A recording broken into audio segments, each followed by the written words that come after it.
Hi guys, मैं हूं आपकी प्यारी राइटर और नरेटर दीक्षा पांडे। आप सभी का बहुत बहुत वेलकम है दीक्षा नोवेल स्टोरी पर। तो चलिए स्टार्ट करते हैं आज की स्टोरी का next part, the devil's secret bride. समय तुरंत अर्जुन को कॉल करता है। अर्जुन हड़बड़ी में कॉल उठाता है, बोलता है, अरे तू साले तू है कहाँ? हाँ, तभी से कॉल कर कर कर थक रहा हूँ, कहीं मर वर तो नहीं क्या? क्या बकवास कर रहा है अर्जुन, काम बोल। एक सेकेंड, तेरी आवाज़ इतनी भारी क्यों लग रही है? तबीयत तो ख़राब है नहीं तेरी? वैसे भी तेरी बॉडी स्टील की है। काम बोलेगा तू। वो ऑफिस आज तो नहीं आया? क्यों? तू क्या मेरी बीवी है जो मैं तुझे बताऊंगा मैंने ये काम आज किया कि नहीं? तुझे काम है तो काम बता, वरना कॉल रख, मुझे बहुत सारे काम हैं। तो वैसे एक बात बता, बिज़ी कहाँ था? सोया हुआ था। क्या?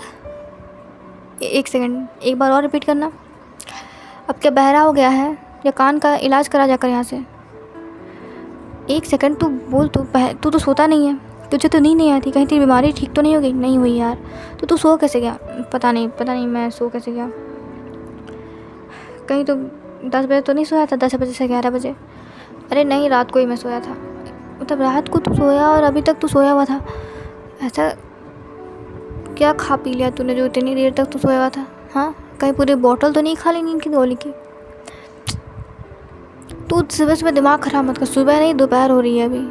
नींद खोल ले अपने आप की, तू समझा ना? नींद से जग जा। अच्छा ठीक है, मैं जा रहा शावर लेने। अच्छा ठीक है। अर्जुन कुछ और बोलने जाता तब समय ने कॉल काट दिया था। वो देखता है कि सानवी शावर लेने के लिए जा चुकी है, तो वो अपने कपड़े लेता है और स्टडी रूम में चला जाता है शावर लेने के लिए। सानवी जल्दी से शावर लेकर बाहर आती है तो देखती है समय नहीं है, तो वो सोचती है कि शायद समय बाहर गया है। वो जल्दी से तैयार होकर नीचे जाती है क्योंकि ऑब्वियसली 11 बज चुके थे, तो उसे अपना असाइनमेंट भी कंप्लीट करना था और ऑफिस का कुछ वर्क भी बचे हुए थे, वो भी उसे कंप्लीट करना था। वो जानती थी कि समय लेट से उठने का ब्लेम भी उस पर ही डालेगा, पर वो तो जल्दी उठी थी और उसने समय को भी उठाया था, पर समय उठ नहीं पाया था। वो नीचे जाती है तो वो देखती है कि कोई लड़का है जो बैठा हुआ है। वो सोचती है कौन है। वो थोड़ा सामने जाती है तो वो देखती है समर है। समर बोलता है, भाभी, हाय भाभी। वो जाकर जल्दी से सानवी को गले लगा लेता है। सानवी डर जाती है और संभल नहीं पाती है और अचानक गिरने लगती है, तो समर उसे पकड़ लेता है। बोलता है, क्या हुआ भाभी? क्या भाभी, आप भाई तो बुरे थे ही, और वो तो घर में रहते नहीं थे, आप भी बहुत बुरी हो। आप ऐसा कैसे कर सकते हो? बोलो आप तो। मैं ट्रिप पर क्या गया, आप लोग दोनों आ गए यहाँ पर, और मॉम तो मुझे बता भी नहीं थी कहाँ आप लोग, कहाँ हैं आप लोग। वो तो मैंने भाई के ड्राइवर से ये निकलवाया कि आप लोग यहाँ पर हो। आप लोग यहाँ क्यों आ गए? वहाँ पर रहते ना। अब मैं नहीं जानता कुछ, आप लोग यहाँ आए हो तो मैं भी यहीं पे रहूँगा। वहाँ तो बिल्कुल सारे बूढ़े बूढ़े लोग हैं, मैं उनके साथ नहीं रहने वाला। आप वैसे मैंने तो आपके हाथ का खाना भी अच्छे से टेस्ट नहीं किया था। आप मेरे लिए ब्रेकफास्ट बनाओगे ना? मैंने आज ब्रेकफास्ट भी नहीं किया।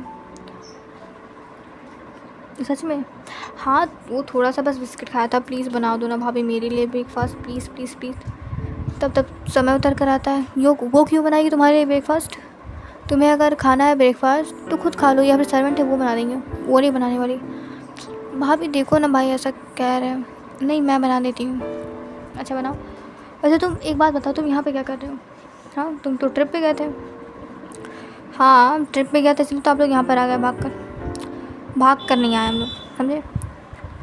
अच्छा जाओ, तुम्हारी भाभी तुम्हारे लिए ब्रेकफास्ट बना लिया, खाओ, निकलो यहाँ से। क्या निकलो? मैं यहीं पे रहने वाला हूँ। ओह, मेरा घर है ये, ठीक है ना? तुम नहीं रहने वाले पे। भाई का घर, मेरा घर, और अब तो ये भाभी का भी घर है, तो मैं यहीं पे रहूँगा। क्यों? आप ही अकेले भाभी के हाथ का टेस्टी टेस्टी ब्रेकफास्ट खाओगे? मैं नहीं खाऊँगा, मैं नहीं जाने वाला हूँ। मैं यहीं पे रहने वाला हूँ। मैं घर से बता कर आया हूँ कि मैं अब यहीं पे रहूँगा। ठीक है, यहीं पे रहना। अब कॉलेज तो कंप्लीट हो ही गया तुम्हारा। नहीं भाई, मैं अभी 4th ईयर में हूँ, कि 4th ईयर में हूँ। ठीक है, मेरे साथ ऑफिस आ रहे हो तुम? क्या भाई, अभी तो मैं ट्रिप से आया हूँ थक कर, अभी नहीं जाने वाला मैं ऑफिस। ठीक है, आज के लिए मैं तुम्हें रेस्ट का टाइम दे रहा हूँ। कल से तुम मेरे साथ ऑफिस जाओगे और काम समझोगे। क्या भाई, काम काम काम? मैं नहीं करने वाला काम। अभी तो मेरी पढ़ाई भी कंप्लीट नहीं हुई है। तो तुम्हें क्या लग रहा है, तुम इतने इंटेलिजेंट हो कि तुम्हारी पढ़ाई कंप्लीट होगी और तुम्हारी तुरंत नौकरी जॉब लग जाएगी? हाँ, मुझे जॉब करने की क्या ज़रूरत? What do you mean?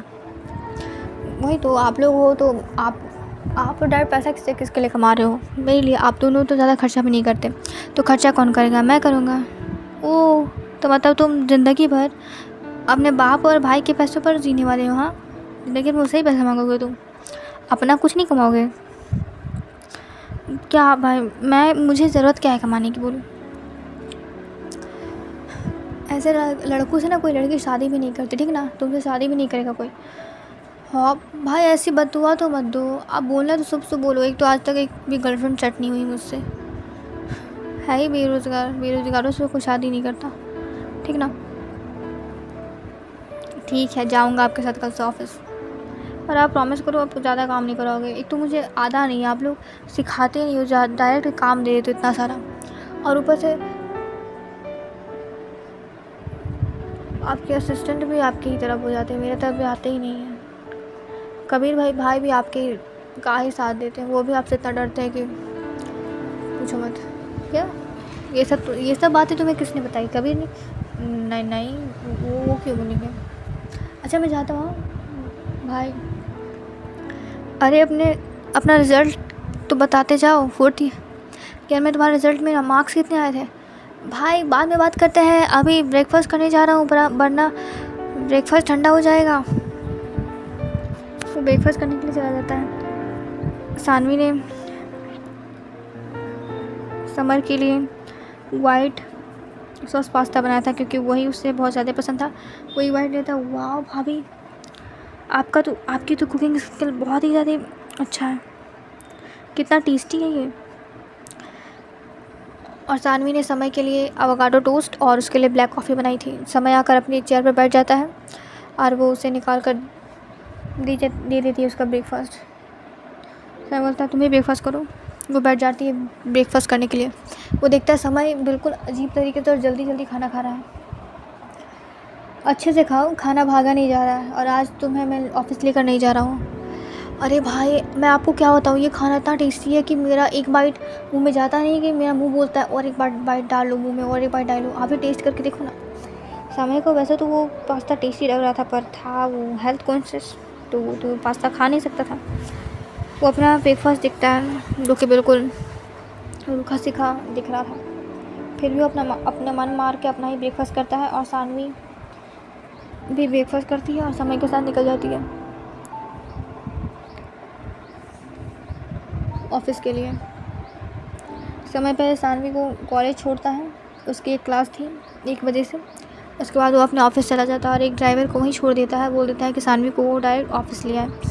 आज ऑफिस में बहुत बड़ी कॉन्फ्रेंस मीटिंग थी और सब शॉक्ड थे कि आज समय सर इतनी लेट से कैसे आ रहे हैं, क्योंकि समय सर तो हमेशा 8 या 9 बजे तक आ जाते हैं ऑफिस, और दिन भर किसी न किसी की क्लास लगाते रहते हैं। आज वो इतनी लेट से क्यों आ रहे हैं? फिर लोगों को लगता है कि शायद उनके कोई इम्पॉर्टेंट मीटिंग हो या फिर उनका कुछ काम होगा, इसलिए वो इतनी लेट से आए, वरना वो तो कभी लेट करता नहीं था। जल्दी से वो लोग सब अपने अपने काम में लग जाते, क्योंकि समय